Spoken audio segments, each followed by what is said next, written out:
மதுரவாயில் அருகே உள்ள automobile குடோனிலிருந்து 28 ton உதிரி பாகங்களை திருடிய 2 ஊழியர்களை போலீசார் கைது செய்தனர். மதுரவாயில் அடுத்த ஆலம்பாக்கத்தை சேர்ந்தவர் உதயகுமார். இவர் மேலப்பஞ்சாவடி பகுதியில் உள்ள தனியார் ஆட்டோமொபைல் நிறுவனத்தில் மேலாளராக பணிபுரிந்து வருகிறார். கடந்த சில தினங்களுக்கு முன்பு நிறுவனத்தின் குடோனில் உள்ள உதிரி பொருட்களை உதயகுமார் கணக்கெடுத்துள்ளார். அப்போது குடோனில் இருந்த 28 டன் எடை கொண்ட இரும்பு ஆட்டோமொபைல்ஸ் உதிரி பாகங்கள், 1 டன் செம்பு ஆட்டோமொபைல்ஸ் உதிரி பாகங்கள் திருடப்பட்டிருப்பது தெரியவந்துள்ளது.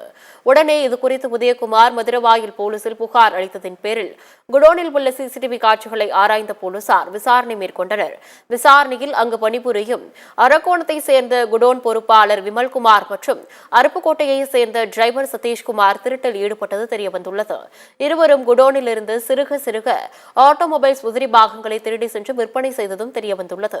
அவர்களை கைது செய்த போலீசார் அவர்களிடம் இருந்து 1 டன் இரும்பு ஆட்டோமொபைல்ஸ் உதிரி பாகங்கள், 50,000 ரூபாய் மற்றும் உதிரி பாகங்களை எடுத்து செல்ல பயன்படுத்திய லாரியை பறிமுதல் செய்து தொடர்ந்து விசாரணை மேற்கொண்டு வருகின்றனர்.